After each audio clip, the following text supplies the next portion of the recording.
Hello once again, welcome to my channel. Here is another video for you.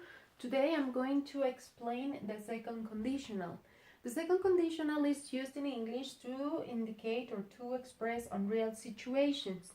These unreal situations can be in the present or the future, right? When we talk about unreal situations, that indicates that we are not talking about the reality, but we imagine possibilities under different circumstances.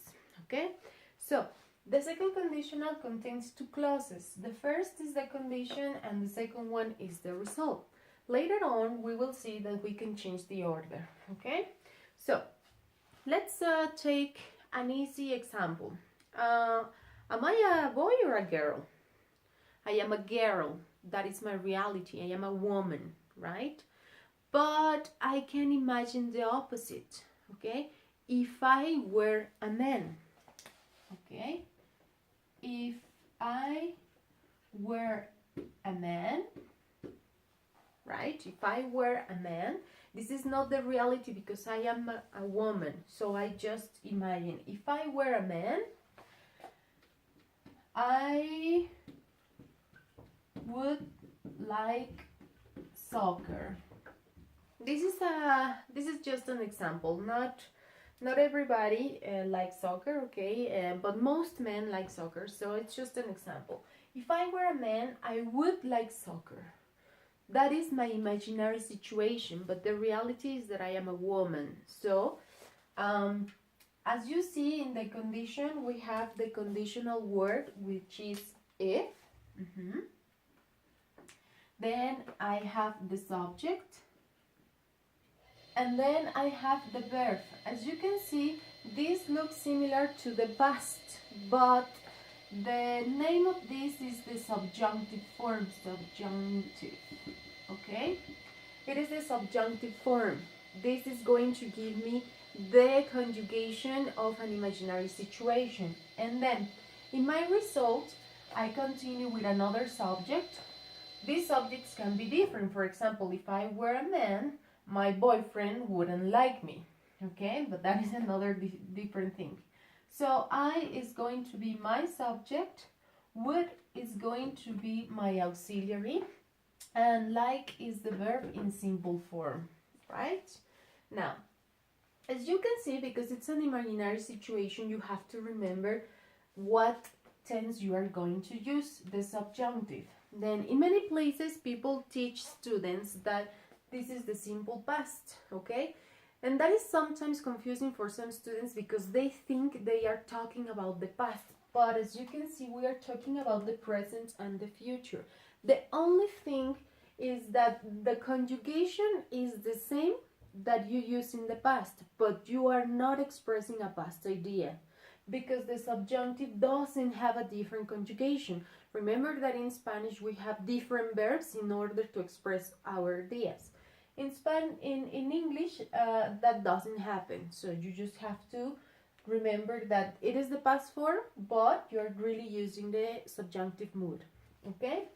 Now, you can use this in affirmative or negative. And today I'm using the verb to be because it's very important that you notice that when you are talking about the second conditional, the conjugation, the subjunctive is always where.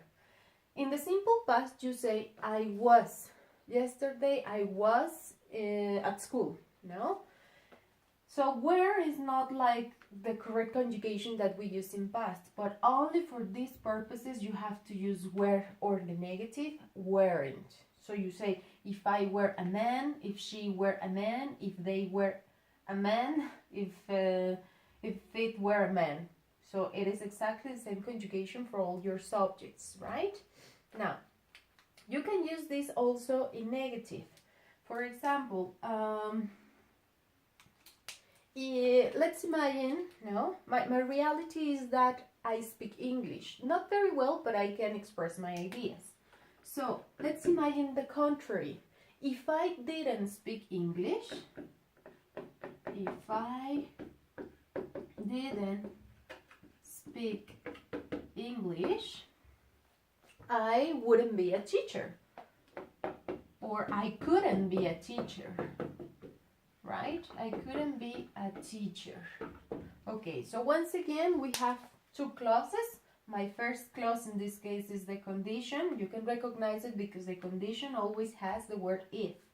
And then, as you can see, here we are using the past. It's similar to the past, but it's not a past idea. It is the subjunctive form, but in negative. Subjunctive in negative. So as you can see, this indicates past, and therefore we don't conjugate the verb. Okay? So if I didn't speak English, I couldn't be a teacher. When? Now or maybe in the future.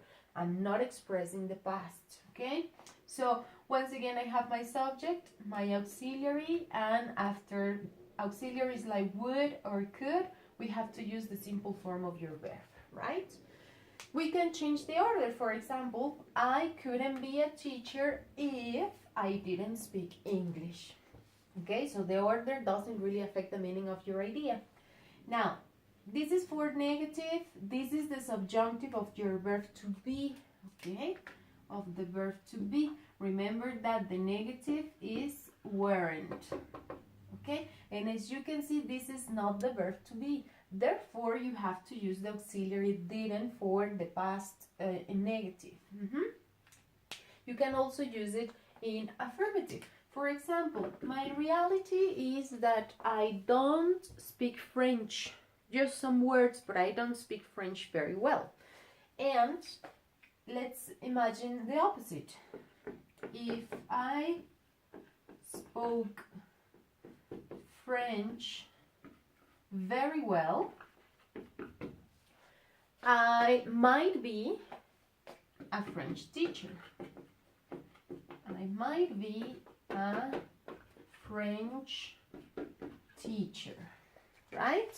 Now, it's very important that you use the correct auxiliary in the result. As you can see, I am using would, could, or might. I'm going to use would or wouldn't, would or wouldn't, when I am sure about my result. For example, if I were a man, I am sure I would like soccer, right? Then you're going to use could or couldn't to express an ability or an opportunity, a possibility. So this is opportunity, ability. For example, if I didn't speak English, I couldn't. It's not possible, okay? So I couldn't be a teacher, okay? That wouldn't be possible.